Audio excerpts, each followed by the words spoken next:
Putusan Mahkamah Konstitusi yang menolak gugatan untuk melegalkan penggunaan ganja medis di Indonesia mengundang perhatian atas kompleksitas isu hukum, kesehatan, dan kebijakan publik. Meskipun mengakui urgensi pengobatan alternatif, MK menegaskan perlunya riset ilmiah yang lebih mendalam sebelum mengambil langkah signifikan dalam perubahan kebijakan terkait ganja medis. Berikut informasi selengkapnya untuk Anda. Mahkamah Konstitusi telah mengambil langkah kontroversial dengan menolak gugatan yang mengusulkan legalisasi penggunaan ganja medis di Indonesia. Proses pengambilan keputusan dimulai dengan penilaian terhadap legal standing para pemohon, di mana hanya 4 dari 6 pemohon yang diakui memiliki hak untuk mengajukan gugatan tersebut. Dalam rapat permusyawaratan akhir, MK mempertimbangkan berbagai argumen sebelum akhirnya membacakan amar putusan akhirnya. Salah satu aspek kunci dalam amar putusan MK adalah penekanan pada klasifikasi ganja sebagai narkotika jenis 1 dan perlunya melindungi hak konstitusional masyarakat untuk mendapatkan pelayanan kesehatan yang baik. MK menyadari urgensi ganja sebagai obat, tetapi menegaskan bahwa riset ilmiah yang lebih komprehensif diperlukan sebelum legalisasi dapat dipertimbangkan. Dalam putusannya, MK juga menyoroti peran pemerintah dalam mengambil kebijakan terkait legalisasi ganja.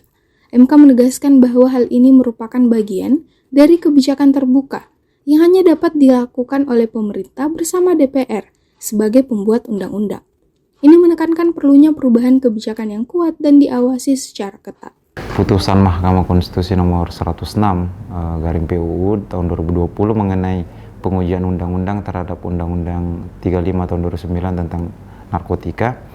Mahkamah pada prinsipnya, jika kita membaca putusannya secara seksama, Mahkamah tetap berdiri pada pendirian 4 dasar permohonan, 4 dasar Mahkamah dalam mengambil keputusan penolakan.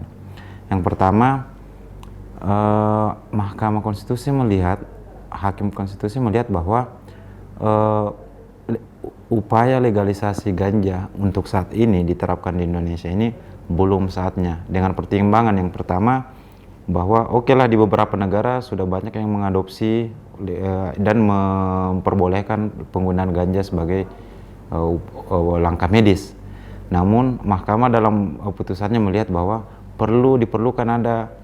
diperlukan adanya riset yang lebih komprehensif lagi untuk membuktikan secara medis apakah ganja medis ini atau medical marijuana ini dapat dilakukan sebagai media pengobatan.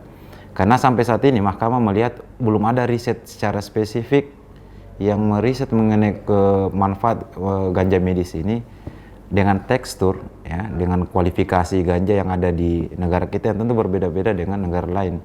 Sehingga Mahkamah melihat bahwa transplantasi hukum dari negara lain kemudian diadopsi di Indonesia itu tidak bisa dilakukan begitu saja tanpa adanya penelitian komprehensif sebelum kita mengambil keputusan apakah ganja medis ini dapat dilakukan sebagai media pengobatan dengan konteks sosial budaya yang ada di Indonesia.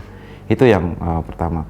Yang kedua, di amar putusan Mahkamah ini salah satu poin yang menurut saya penting adalah Mahkamah Konstitusi dalam amar putusannya mengamanahkan kepada pemerintah untuk segera melakukan riset lebih lanjut mengenai kebutuhan medis. Karena Mahkamah sendiri tidak menafikan manfaat ganja dalam dunia kedokteran, dalam dunia medis. Karena terbukti di beberapa negara ini sudah terbukti secara valid dapat menjadi media pengobatan, utamanya berbagai penyakit-penyakit kronis. Dan dari 6 pemohon yang mengajukan permohonan ini, Mahkamah Konstitusi menganggap bahwa 4 dari 6 orang pemohon ini betul-betul memiliki kedudukan hukum untuk mengajukan permohonan. Karena keempat pemohon ini sama-sama terdampak dari pelarangan ganja untuk kebutuhan medis dan berdampak pada ada di salah satu pemohon yang anaknya menderita lumpuh otak yang membutuhkan treatment herbal melalui zat ganja, akhirnya tidak dapat melakukannya karena terkendala di undang-undang narkotika yang dimana ganja ini masih dianggap sebagai narkotika tingkat 1 yang dilarang penggunaannya di dunia medis, hanya dibolehkan untuk kebutuhan pengembangan ilmu teknologi iptek. Jadi boleh ganja digunakan untuk riset untuk perkembangan teknologi, tapi dilarang untuk penggunaan obat medis gitu. Karena dia masuk di kategori narkotika kelas 1, jenis 1, jenis pertama.